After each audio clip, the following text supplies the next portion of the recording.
Good afternoon or good morning, everybody. Welcome and thank you for joining us. My name is Lisa Saragusa, and just want to, we're going to kick things off. It is 1 o'clock. We have a good bunch of people here with us today, so why don't we just start on with our events? And let me do a quick screen share here. So again, welcome to the Care Connect session. Just want to, first of all, just introduce our teams for those of you who may be not aware of who CARE is. Myrna Gron is our executive director who is unable to join us. She's at another event today. We're dividing and conquering today. Jordan Siswa is on our call today. He's our marketing and industry relations manager. Diana Svensson, I didn't see her jump on, so I'm not sure if she's here, but she is our office administrator coordinator. Myself, as I mentioned, Lisa Saragusa, I'm member relations and a training manager. Tracy Shelton, communication and convention manager. And we also have Juliana Gron with us part-time, and she does our CRM management and making sure that all of our databases are up to date. Board of directors, we had a new board of directors. Some are been on our board for a while, but we've had some new members that came upon our board back in November. So you can see a list of those members there. But anytime you have any questions about our organization, feel free to reach out to any one of us and we'd be happy to help. Carrying on, there's some of our contact information. We are on LinkedIn, we're on Facebook, social media, YouTube, X, etc. We also have a YouTube channel, which is where all of our Care Connect sessions, our recordings are housed, as well as on our website. And if you're not a member yet and would like to consider doing so, there's a QR code that'll take you to our membership page where you can read about the different categories to become a member. As I mentioned, this is our Care Connect session, and from now up until the end of April, we have a very diverse lineup that is coming up. If you would like to see what is coming up, by all means, again, there is that QR code that you can click on. That's going to get you to not only our past recordings. So we did start these Care Connect sessions last February, so there's already some sessions that you can go to and view. And then as we continue to have these sessions, the recordings will be up there. And as I mentioned, a lineup of what's happening from now to the end of April is on there. Those that are ready and available for you to register, you just click on the title that will bring you to the registration page. Do want to let you know that some of these Care Connect sessions are indeed available for CEU credits. So if you're a necrologist or in a designation that requires continuing education, you can get some of these sessions. Not all have been approved, but they are marked on our webpage. And in order to get those, even though our Care Connect sessions, so to come and view this session and or the recording is free of charge, if you are wanting these sessions to put towards your credits, we will have a nominal fee and a 10 question multiple choice questionnaire just to verify that you were indeed here or watched the recording. So it's a 10 multiple choice questions for a nominal fee. Once you go through that questions or answer those questions, then your name will be submitted for that credit. So that being said, let me first introduce our speaker for today. So Kelly Turkington, my apologies. Sorry about that, Kelly. He's a plant pathologist with Lacombe Research and Development Center with AAFC. His research focuses on the development of disease-resistant cereal varieties, integrated crop and disease management, and the development of information and guidance related to disease identification, risk assessment, and key management strategies. Kelly has a passion for sense of plant pathology, research, and technology transfer that provides outcomes that matter to farmers in the agriculture industry. So we're going to allow Kelly to take us through that. But at any point in time, if you have any questions, you can write it in the chat. But Kelly will do his presentation and we'll address all those questions. But if you want to put it in the chat ahead of time, by all means. But we will have an opportunity to ask Kelly some questions once he goes through his presentation. So with that, I will stop my screen share, Kelly, and you go ahead and you can take it away. Thank you, Lisa. I will pull up my PowerPoint here and put it in presentation mode. I'll just move that over on my other screen. So let me know, can you see and hear me? Absolutely. Perfect. So thank you, Lisa, for the introduction. And so I'm going to give you a quick and dirty overview of the Prairie Crop Disease Monitoring Network. And the title that I have here is Turning Awareness and Risk Assessment into Sharper Disease Management Decisions. So throughout the presentation, I've got a QR codes, and talking with Lisa and Jordan before the session started, I'll be sending Lisa a PDF file, so don't worry about taking pictures of the QR codes or whatever. If you want to, fine, but you'll have those in a PDF later on, as well as the recording. Before I get into the presentation, and I usually do this at every talk that I give, is I have my acknowledgement slides because, or slide, and so I want to really emphasize the privilege and honor that I've had to work with colleagues from various areas and disciplines within AFC Geomatics, Alberta Ag, Sask Ag, Manitoba Ag, and the Canola Council of Canada, as well as other producer groups. I want to specifically acknowledge the mentorship of Jennifer Otani, who's involved with the Prairie Pest Monitoring Network for insects, and as their webmaster there. So she's been very patient with me over the years with our website, as well as the previous blog that we had. I also want to graciously acknowledge Ross Weiss and his expertise. Ross retired from Saskatoon at Ag Canada in 2023 in the fall, and he was my go-to person related to wind trajectory database management, GIS mapping, and then some of the Australian computer simulation programs that can be used for simulating pest species, including insects, weeds, and diseases. And last but not least is Sasha Chisholm, is a tech that works with me here at Lacombe. And Sasha has been a wonderful person. She actually has been mentored by Ross. And I think both Ross and I feel that she's Ross version 2, and maybe potentially a slightly improved version of Ross. So we've got lots of excellent funding as far as the Prairie Crop Disease Monitoring Network Phase 2. And then last but not least, again, I'd like to acknowledge Carrie Forge, who's been a tech transfer KTT specialist with Ag Canada, and we've worked with Carrie over the last 3 years, probably Carrie, I think, and then Jordan and Lisa, of course, from CAAR. So a little bit of background. So the Prairie Crop Disease Monitoring Network is really designed to be a prairie-wide coordinated disease monitoring program. It's designed to keep the Canadian ag industry informed of field crop disease issues, and will highlight and create awareness regarding these issues and their effective management. And it's modeled after the very successful Prairie Pest Monitoring Network for insect pests and beneficial species. And that network for insects actually started off in the probably mid to late 90s as the Tri-Provincial Insect Monitoring Network. So I've been able to learn from colleagues like Jennifer and others regarding what they've done from the insect side of things. And some things can easily be transferred to the disease side, others less so.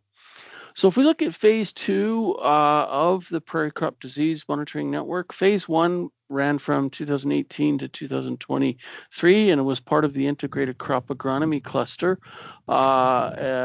as part of the CAP program that AFC had. So we were very fortunate to have funding there. As we transitioned into the SCAP program and phase 2, we moved funding from the cluster process into funding requests through provincial granting agencies and producer groups.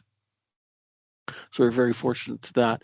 The initial iteration of the Prairie Crop Disease Monitoring Network had two pathologists, myself and Miriam Fernandez at Swift Current. And with phase two, we've greatly expanded that to include a number of colleagues with Ag Canada, universities, especially in Alberta and Saskatchewan, as well as provincial staff in each of the three prairie provinces. So a great group of people that I've been able to work with. So if we look at the network and the objectives of it, it's really for phase two, it's continued refinement of the network. We started off with a blog and a Twitter presence, but we've transitioned to a new PCDM website. I think it was in 2024. As you get older, everything, all the years sort of meld into one. And then also continued with our Twitter, now X account. We basically look at developing protocols for scientific-based surveying as well as producer consultant focused surveying. And I'll be quite blunt, a lot of the things that we would use as a pathologist are readily adaptable to be used by a crop consultant or crop advisor or even individual producers. We're also involved in facilitating disease awareness and in-season risk. And then also involved with providing training and the resources to ensure that we have sufficient expertise and capacity in terms of annual disease surveillance, risk assessment activities, disease management, knowledge and expertise for a range of stakeholders. So if we look at the website, we started it in the spring of 2024. Man, I guess my memory was correct. And we transitioned to the website from a blog, and the main drivers behind this were the Western Grains Research Foundation. So I want to very graciously acknowledge their support for doing that. They're also behind the Prairie Pest Monitoring Network and the Prairie Weed Monitoring Network. So also, again, Jennifer's been a key person for me as far as a mentor, and been extremely patient with me when I've asked some pretty asinine questions.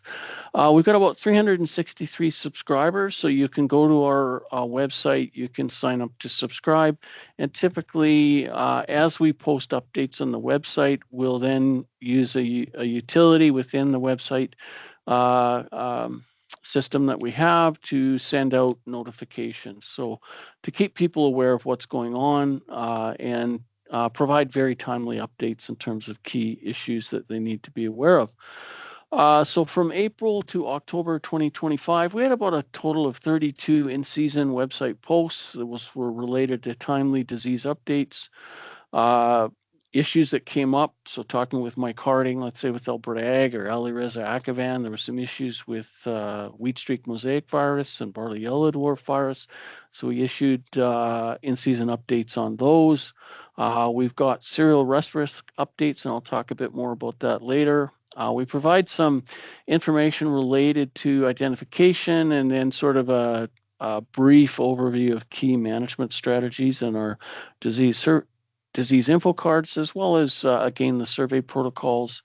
And we just started here in the last year or 2 years looking at stem rot sclerotial germination risk updates and anthracnose in lentil risk updates.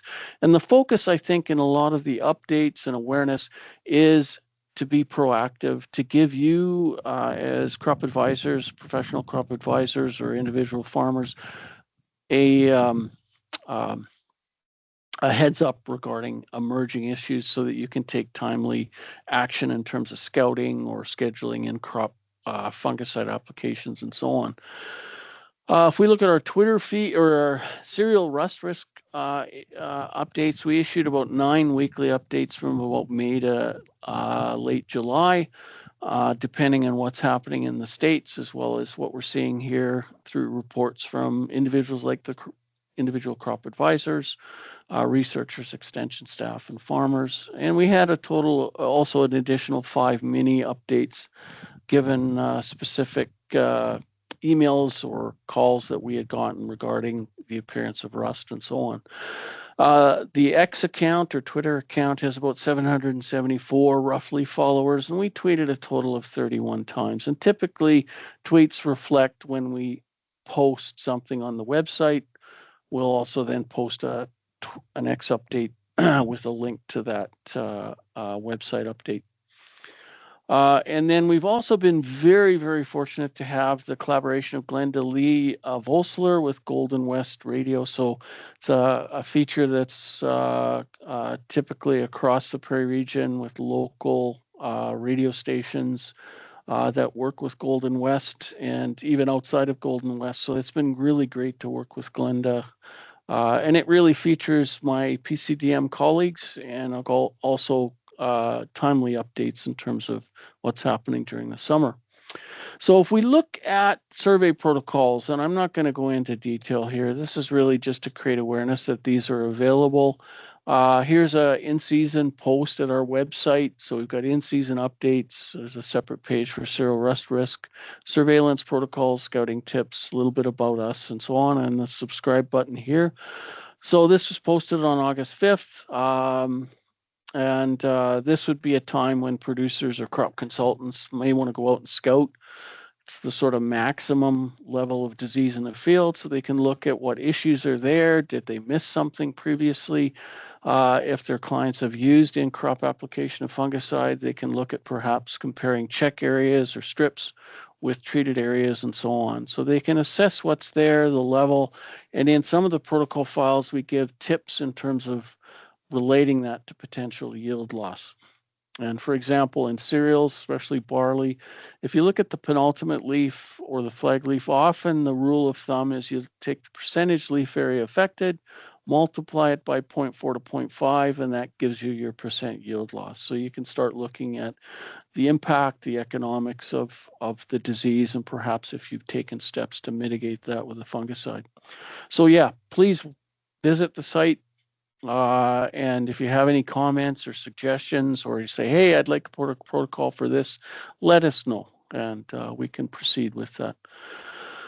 Just some examples of some of the disease surveillance protocols, and again, some QR codes. So we've got disease scouting cards, which really try and provide an example of really characteristic symptoms, key aspects of symptoms, or pathogen structures that will help you to identify these issues when you're out in a client's field. So we're expanding those, but we focus primarily on some of the key ones in canola, wheat, barley, and pulses, where issues, most of these issues are the main yield robbers, or in the case of things like fusarium head blight, they cause quality concerns, grade reductions, and of course, mycotoxin contamination. So again, and then we provide protocol files. So there's links for the protocol file, but we also provide scouting guides that sort of back up the protocol. And then really the scouting guides are more visual in terms of what are the range of typical symptoms that you might see for a particular disease. And then also, what are some of the things that you can misidentify as being the disease that you're trying to focus on. So here's just monitoring protocol for blackleg canola. It's from the summer of 2024, so we just reused it in 2025. So it talks a bit of a general introduction, timing, assessment of incidence and severity, some of the key links associated with that. So here's the PDF link for that. And I should just change there we go. I'd forgotten to do that. And then here's an example of sort of these scouting guides. So this is for blackleg and canola, again, from 2024. If we need to, we update it with better photographs or information that's come to our attention. We're currently working on a verticillium and clubroot info card. Hopefully those will get done before I leave, but that's another whole story. Anyways, within the guides, we talk about a suggested scouting pattern and then just some tips in terms of assessing disease. Some of these come directly from my experience or colleagues' experience or the technical staff that I work with in terms of making it easier for you to assess a particular disease issue. The suggested sampling pattern, the W pattern is one that's suggested. We like the diamond-shaped pattern because come out of the field at the same location that you went into, so you're not at the opposite end of the field and then having to walk along a gravel road back to your truck. And then again, some examples of typical symptoms pointing out key structures like the pycnidia and blackleg, and then oozing. You can see it here, pinkish, sort of reddish oozing of the pycnidia spores that are coming out of these little asexual fruiting structures. And then we talk about things that are not due to blackleg, so symptoms. In this case, club root and so on. You can get premature ripening of the above ground part of the plant because you've compromised that plant's ability to take up water and nutrients through the galls on the root system. Blackleg, you're simply destroying that healthy stem-based tissue and the root tissue. So again, it interferes with water nutrient movement. One thing I want to talk about that is available, and we've had a hard time getting uptake on it. And initially, I think it was partly related to privacy concerns because we use GPS tagging. So I worked with Matthew McBurney with AFC Geomatics, and Matthew is an expert with ArcGIS. So he developed this tool that's within the Survey 123 sort of environment. And if you go to the QR code, there's a guide and links for that tool. And so we developed that a few years ago. It's been refined. We've moved now to a municipality-based process. So when you go into the app, you click on an icon to tell you want to submit a disease report. It'll then ask you your province. You select that. Then there's a drop-down menu that will open up and list the municipalities. And the GPS tag for the municipality is actually the center point of that municipality. And then once you do that, it asks you what crop. And once you do that, then there's a separate window with a scroll down menu to look at your disease issue. So what its purpose is really to provide a way of providing quick general disease occurrence reports for prairie field crops. This provides a timely heads up in terms of where disease outbreaks are starting to occur and where you may need to look at further in-crop scouting and risk assessment in order to make prudent and timely fungicide use decisions. So once you choose your disease, there is a requirement to submit at least one photograph. And on the website, if you scroll through, it's been a few years now, we do have a guide in terms of taking digital photographs. It's mostly based on my mistakes over the years in terms of poor picture quality, out of focus, etc., lack of context, and whatever else. So you upload a picture or pictures. You can indicate whether you want to be contacted regarding the submission. And then that goes into a database and myself or other pathologists will go into the reports, we'll look at the picture, we'll look at the disease, and we'll say yay or nay. So if it's yes, then Matthew has a utility that we can generate prairie-wide maps showing the occurrence, and we color code that depending on the number of detections. So again, let's say Lacombe County, we're seeing 10 to 15 hits in terms of net form net blotch. That means that that's an issue starting to develop for farmers in that area growing barley, and it's something that crop consultants and farmers need to pay attention to. So consider it. I know for some retailers, this type of information it might be considered competitive, so you might not want to share that. But again, this is an overall tool that I think benefits not only farmers, but crop consultants, retailers, and so on. So again, I've mentioned the continuing issues with adoption. So in 2024, I think we started this. We started issuing weekly soil moisture maps. So for some of the older attendees in the session today, or if you're viewing it afterwards, as far as a link, there used to be moisture maps, soil moisture maps that Gary Platford from Manitoba Ag developed. Actually, Art Lamy from NDSU and Fargo adopted those, and NDSU is still using this similar approach. But it was just basically to identify regions in the prairies where soil moisture conditions were conducive for germination of sclerotia, which would result in the production of apothecia and ascospores, and then potential inoculum that might be available to initiate sclerotinia infections after the crop had started flowering. So it's really simply a heads up regarding areas where the soil moisture conditions are conducive and where a crop consultant or a farmer may want to start paying particular attention to assessing in-field risk using some of the tools that are available, and that could be petal testing, for example. But the Canola Council and Ag Canada Saskatoon and my colleague Lone Bookvault have developed this risk tool for sclerotinia. You can also, there's an associated tool looking at crop yield potential, commodity price. So you can start looking at return on investment. But our focus here is simply maps that show, in a lot last few years, it's been fairly dry, unfortunately, but it's really just a heads up regarding areas where sclerotinia stem rot may be a concern. And it's a challenging disease because you need to make the decision to spray before you actually see symptoms in the crop. We also provide information regarding scouting and risk assessment for cereal leaf spot diseases. And this is my area, and I love the cereal leaf diseases. I worked on sclerotinia as a summer student and a master's and PhD student in Saskatoon. And again, with sclerotinia, you need to make the decision to spray or not to spray before you see symptoms. With cereal leaf diseases, you can follow those diseases during the growing season from seedling emergence through tillering, stem elongation, upper canopy leaf emergence, and you can use the presence and level at a particular growth stage to indicate, do I have an emerging problem?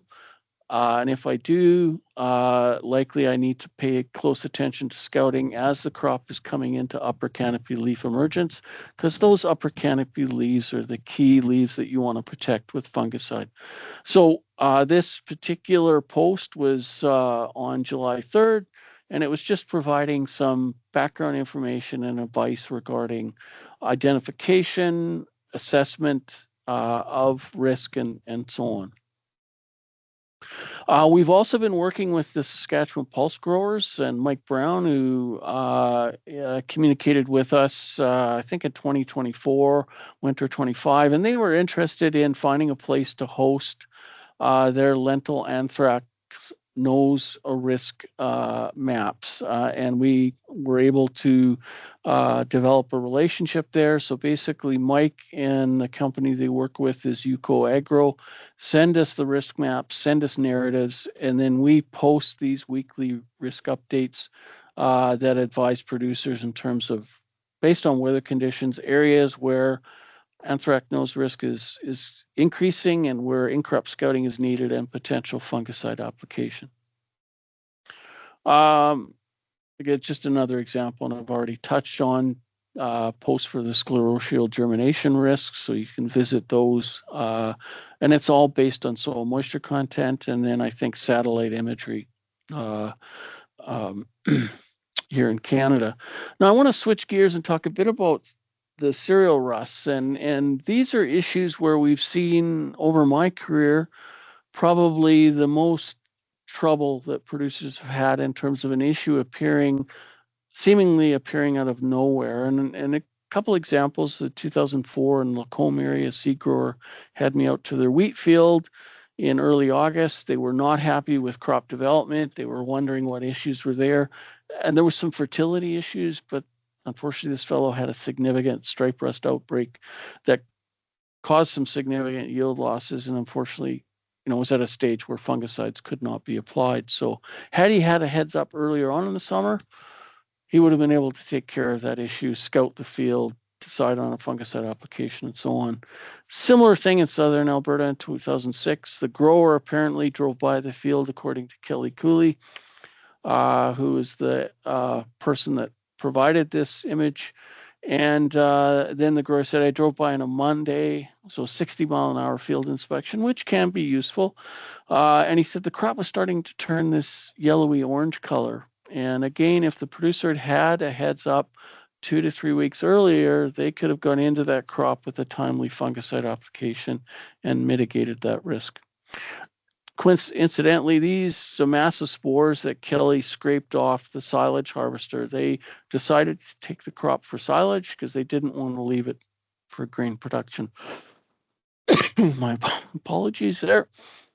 So if you look at cereal rust risk, we issue cereal rust risk reports, and we've been doing this in one shape or another, especially since 2019, but even previously going back working with Ross Weiss and Owen Olfert back in 2007, 2008, 9, 10, and so on. So we issue these weekly rust risk reports. There's usually an update on the website, and I'm a verbose person. You might have picked up on that.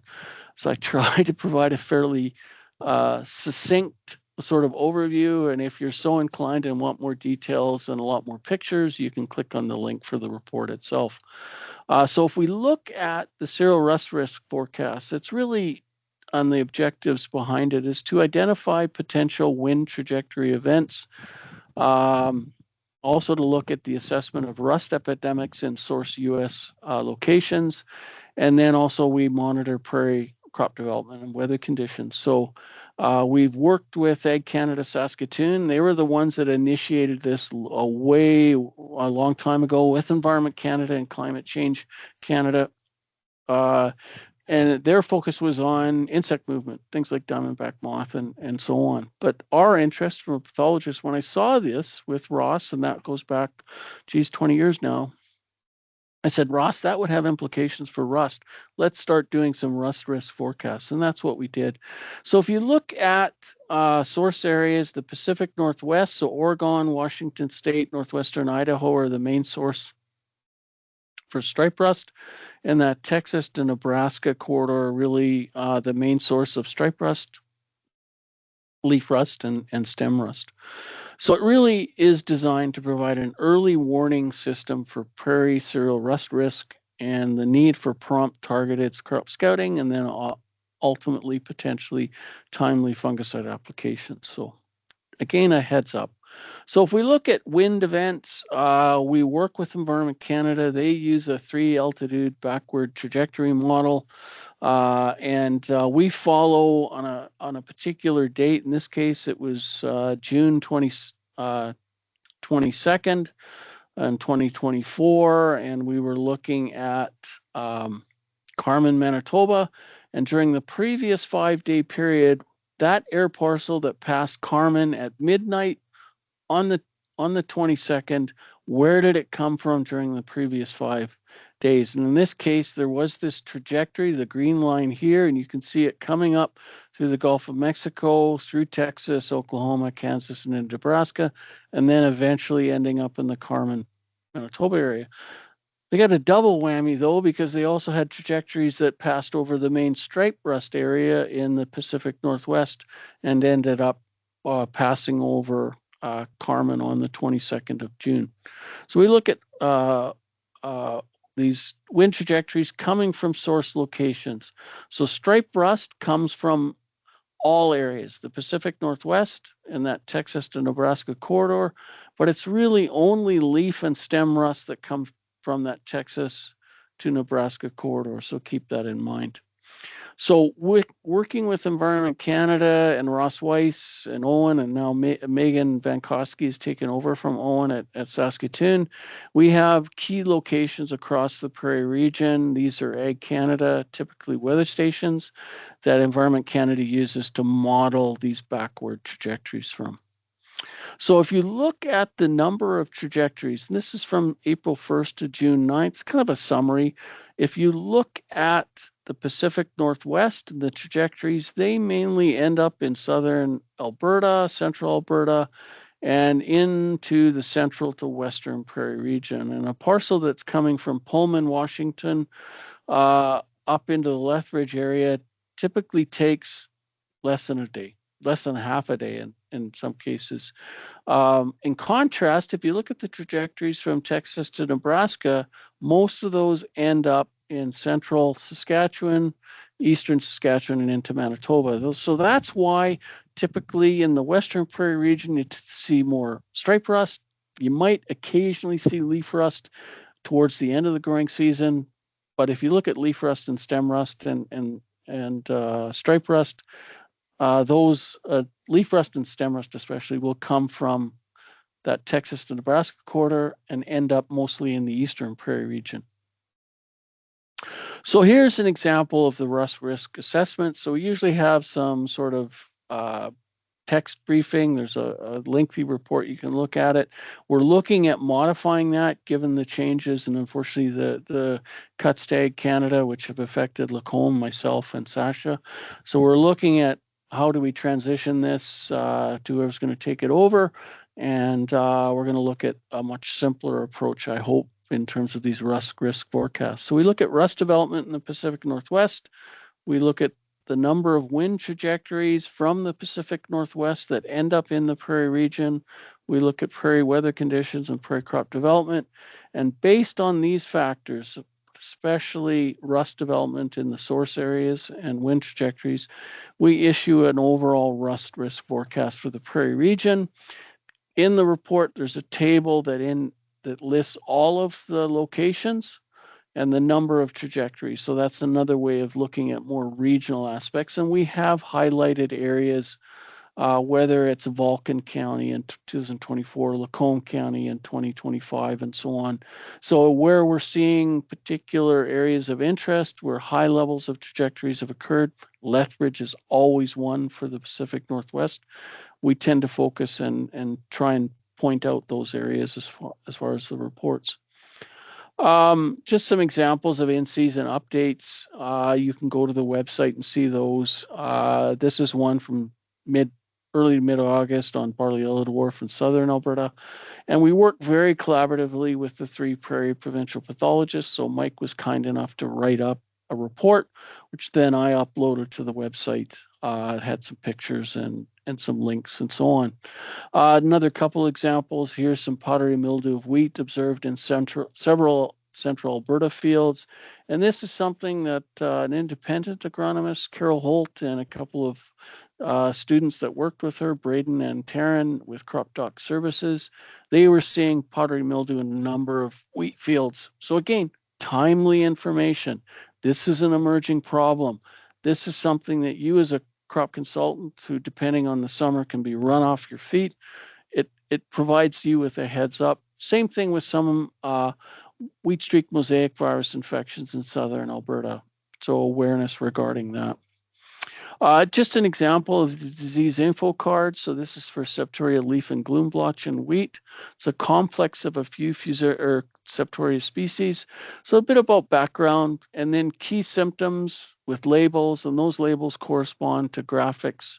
Here, my technical staff that I work with, I rely on them extensively for field research activities. I also run by things like the info cards. And Jackie Basan is one of my colleagues, excellent person, along with Sasha. Kelly, you got too many arrows in there. You got to cut down on your arrows. Okay, I was just trying to make sure that I pointed out the key symptoms, Jackie. Okay, Jackie, I'll take that into account. And then a graphical representation of some of the key management strategies and a bit of perspective, let's say here in terms of Septoria.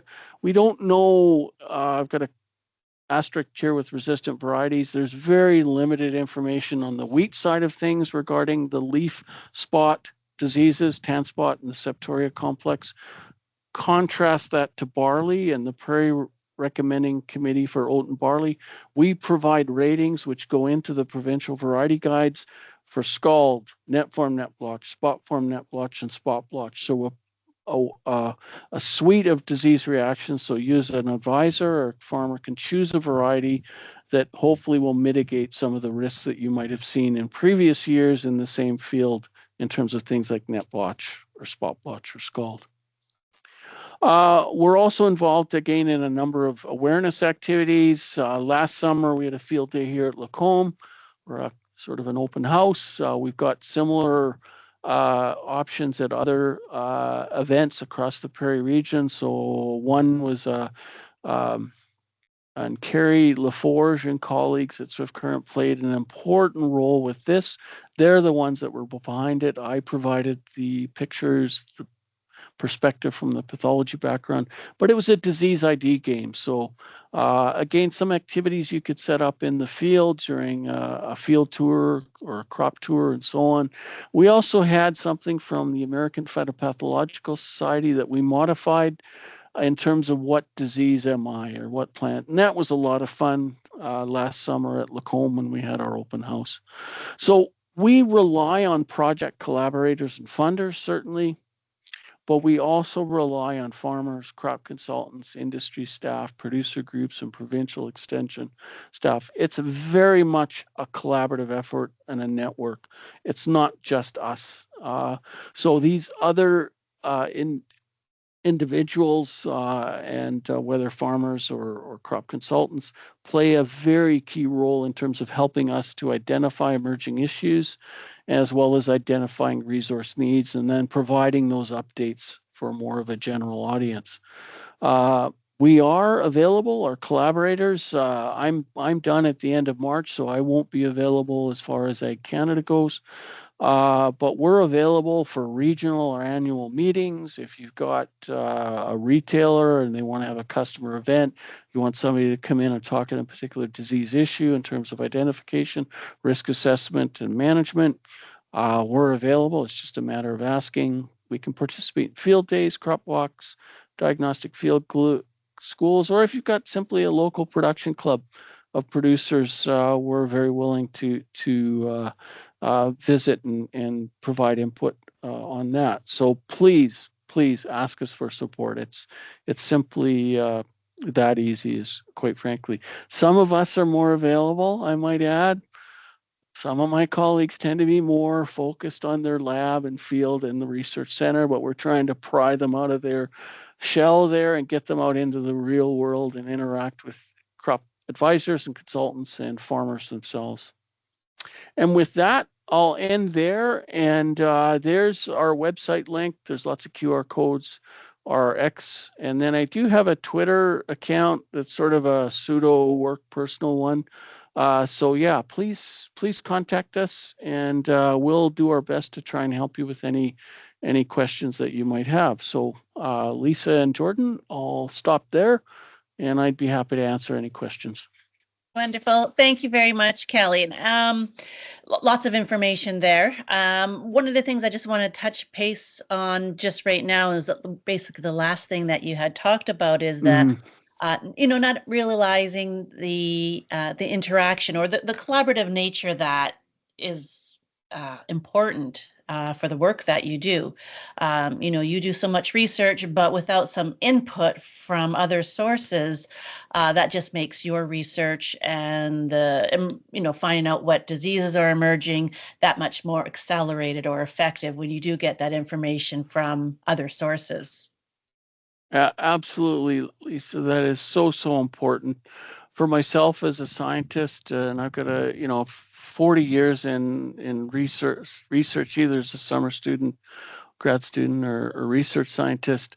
And the colleagues that I've worked with here at Lacombe over the years, we are part of an integrated disease crop management team, multidisciplinary. I don't think we've gotten the recognition that we should have, quite frankly.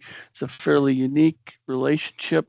Unfortunately, that's ending here with Lacombe being shut down. So I work with Brianne Tideman, I work with Hiroshi Kubota, and we value the role and the importance of getting out into the field, whether it's an individual producer like Harvey Brink out at Sylvan Lake Bentley and hosting us and walking through his fields, getting that perspective from the point of view of the farmer, or I head out with Carol Holt here, or Lee Van Ringen is another consultant in the area, and I get to see what issues they're seeing, the questions they're getting from producers, and then I think about what we're doing as far as our research program and what we're missing or potentially need to change in terms of addressing those issues. So yeah, I can't emphasize that enough as far as the role.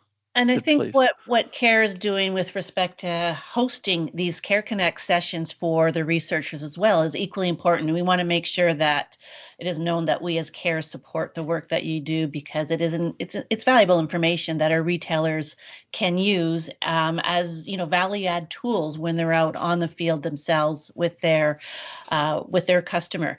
And I'm going to go back to let me just go back to my notes here as well. Back to that tool that has been Hmm. created for emerging diseases that potentially, and you mentioned Yeah, that perhaps the retailer may not want to provide that information because of the competitive nature of their business. But yet on the flip side, I'm going to encourage that it's a necessity, again, just from what I reiterated, that it's important that that information comes in somehow so that we as an ag industry as a whole can just have a betterment and mitigate any diseases that yeah. might be happening.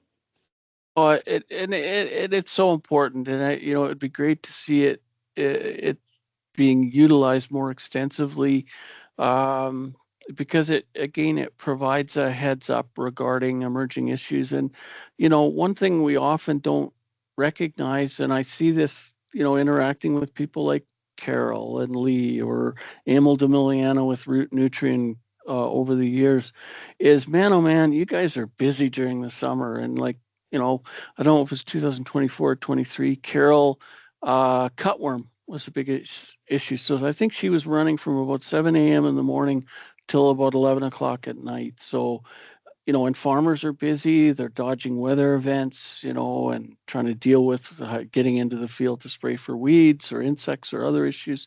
So if we can provide some timely information regarding emerging issues, it allows, whether it's a crop consultant or a producer, to be aware and then know that, hey, that's being reported in my area. I'd better stay on top of that issue and try and mitigate it as best I can.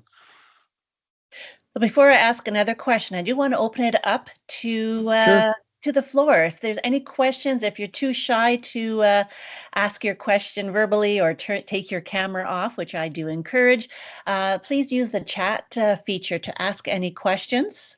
So I'll open that up while we're waiting for any of that, or put your hand up and we'll call upon you.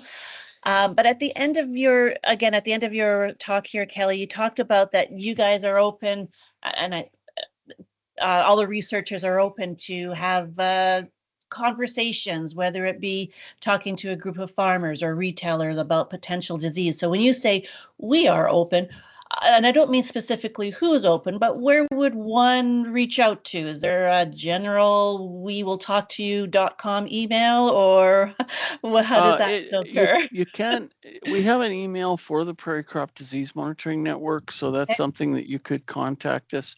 That's a very good question.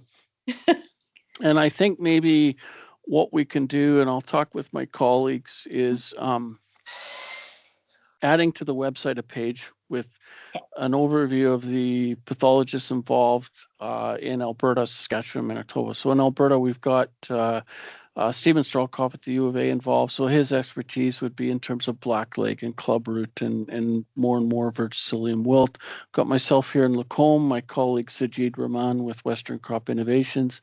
Got a couple of excellent colleagues in Lethbridge, Reem Akabuka Hadar on the cereal side of things, so cereal leaf spots and rust, and then Shama Chatterton. So we've got similar individuals in Saskatchewan and Manitoba. So that might be a valuable addition to the website, just so that people know who's available and so on. The other thing would be talk to the provincial pathologists too, because they're involved with us. Also talk with the producer groups that are funding us and just saying, hey, we need somebody. I've heard about this Prairie Crop Disease Monitoring Network. We want somebody to come in and talk about verticillium wilt, let's say, or some other issue, and we can point you in the right direction. Perfect. I appreciate that. I do see a question. I'm sorry, taking your job, Jordan, but there's a question from in the chat. It says that you mentioned tips for taking pictures and uploading them for feedback. Is that on the website? Is the question. Yes, yeah. So I'll be very brief. So I had a visit with a colleague from Alberta Ag from the call center when they still had a call center, and it was maybe August, and I was kind of belly aching. I'd been sent an email with some pictures that were not close-ups. They were not in focus, and I was thinking, geez, it's hard for me to diagnose what issue, because digital diagnosis is becoming, obviously with digital cameras and smartphones, very, very important. So he said, Kelly, I'm on the organizing committee for Agronomy Update. That would make a wonderful presentation. So I gave the presentation, and I've utilized that over the years. And then probably in 2022 or 23, I took that presentation and created a post and I think an associated PDF file. So as we're talking, I will probably try and find that link for you, and then I can put it in the chat. Or if you go to the website, and the one thing I'm seeing we're missing, and maybe I'll talk to Jennifer and David Bailey with Monolith to add a search function. But yeah, so it basically again relies on my problems with taking digital photography, plus all the photographs that I've been sent since 1999 over the years, some good, some bad, some where I've had to say, do you have any idea of the pattern in the field, or can you take a little more close-up pictures? So I'll try and find that post and put it in the chat. And I guess what I'm hearing here is maybe send, you don't want to be inundated with too many pictures, but maybe take a couple of angles, a couple of, more is maybe better, just so that you can get the visualization necessary. And certain, yeah, and this applies to anyone that you're approaching as far as digital diagnosis, and so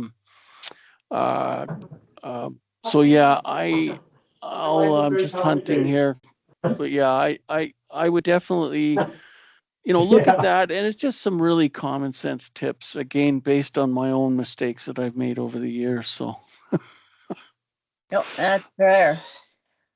Is there any other questions from the attendees? I want to make a quick comment as the person that does industry relations for CARE, is if you could describe the perfect relationship with a crop advisor or an ag retailer, what would your team ideally have, and including things like getting out to our retailers do host some amazing in-field workshops and opportunities. Is that something where you guys, your team wants to be front of mind, like when those get put on? Please do have, yeah. Absolutely, because the provincial pathologists, you've got one person typically in each province. They're busy. Producer group representatives, you might only have one person that's part of their extension team. So yeah, I think it's a matter of reaching out to ask if someone is available, and they may be able to suggest alternatives if they're not. The other thing that I think is very valuable is the two-way flow of information, that I'm not coming from my ivory tower and dictating or preaching to you about this, that, or the other thing. I'm providing information based on my experience and the mentorship that I've had from farmers, crop consultants, fellow researchers, my professor, and so on. But it's that two-way flow of information. So, those events are important in terms of providing our expertise, but it's even more important for us in terms of getting out into the real world, outside of our research bubble, and seeing the issues that you're dealing with, the context of those issues, the timelines, that you might say, hey, it's a very short timeline for us to advise a producer in this particular issue. Do you have any advice regarding that? But, again, learning about what your experience is, the interaction with the farmers, the issues, so that are we focused on the right things?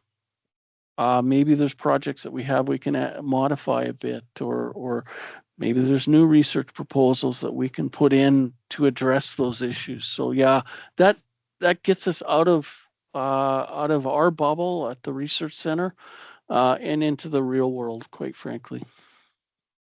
So that two-way flow would be a very important part of that relationship. That and don't be afraid to ask for help.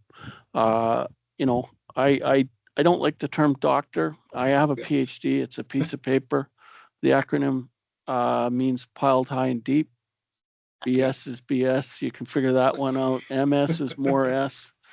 Piled high and deep. So yeah, it's an achievement. Don't get me wrong, but it doesn't confer on me any special status and so on. So yeah, I'm a good old farm kid from Dalesford, St. Bruce, Saskatchewan. So very good. We've actually, sorry, sorry to interrupt you on that because that was great points. We've got a bit. One of our board members, Stan Lowen, is in this with us, and he said to just kind of fine tune that a little bit more, and ask, how do we support the PCDMN program, and how do we specifically help you and your colleagues get into the real world? We see the critical importance of AAFC, and this is one of the reasons we wanted these interactions, is to make sure we are supporting you as much as possible. So how do we do that? You know, I think part of it is communicating with us. So if you're out in the field and you see an issue, you're not sure what it is, or maybe you as consultants, your footprint is a hell of a lot larger than ours as far as the number of fields and acres that you look at, eh? And so you're going to see things earlier and a wider range of issues. So bring that to our attention, and then we can then provide you with some information, but then utilize that for in-season posts. The other thing is, again, with these crop walks or field events, is just getting us out. And a lot of us do like to get out of the lab or the office. A lot of us scientists tend to have an ever-increasing bureaucratic administrative burden, which is not conducive to doing research. So yeah, I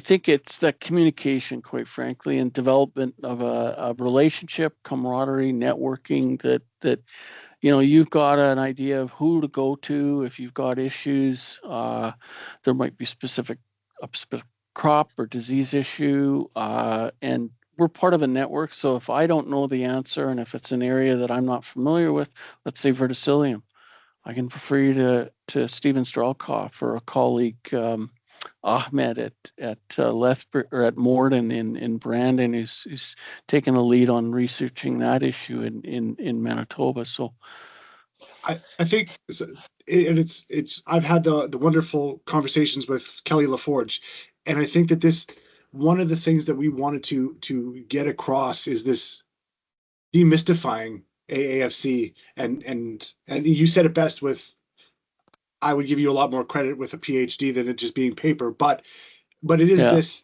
we do want to see, and I think that this is a critical part of these sessions, is we want to see that the groups coming together. We want to see CARE and AFC. So anybody that's here listening, I think that was one of the takeaways, is reach out. There's people at the other end that are looking to get engaged and support and put their research to practice. So I guess if I summed it up, does that sound about correct?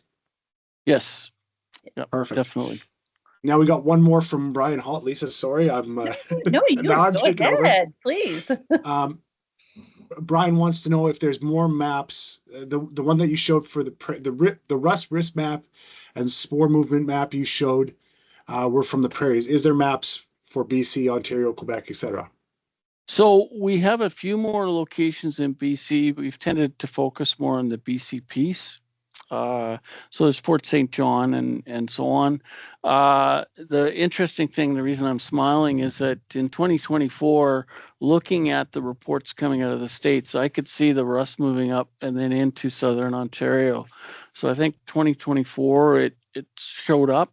And so with the work that Ag Canada Saskatoon has done, and Owen and Ross and now Megan, there are sites, locations that Environment Canada is modeling for us across Canada. So one of the questions that we were looking at, and unfortunately, I unfortunately have to step away from that because of our cuts, was to look at expanding maybe some of these maps into central Canada and the Maritimes, because and we'd have to look at a different source area, because we're focused mostly in that Texas to Nebraska corridor, whereas further east you might be looking at Illinois, in the northern part, but going down into the southeast states, northeastern US and into the Maritimes and central Canada. So yeah, definitely something we were looking at, and it's part of the transition process that we'll recommend that that potentially be expanded.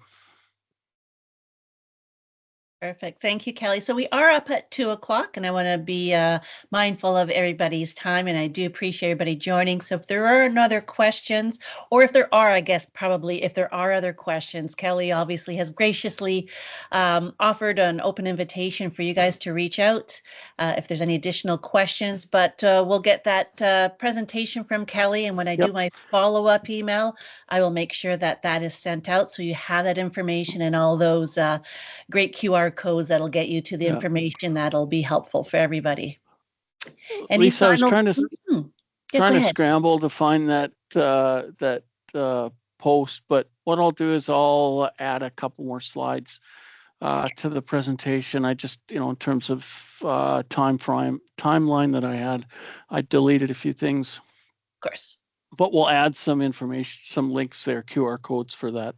Absolutely. Any additional information you want me to pass on, absolutely. We'll make sure that people can have that access to that. So that being said, Kelly, again, I do want to thank you for this. And again, we just want to reiterate the importance that we of the research that we see that AFC has, and we're happy to host these sessions. So please, everybody who's on this call, please join us for some of the other sessions that are going to be coming up. And again, thank you again, and have a wonderful rest of the day. Thank you. Take care. Thank you, everybody. Yeah. Bye-bye.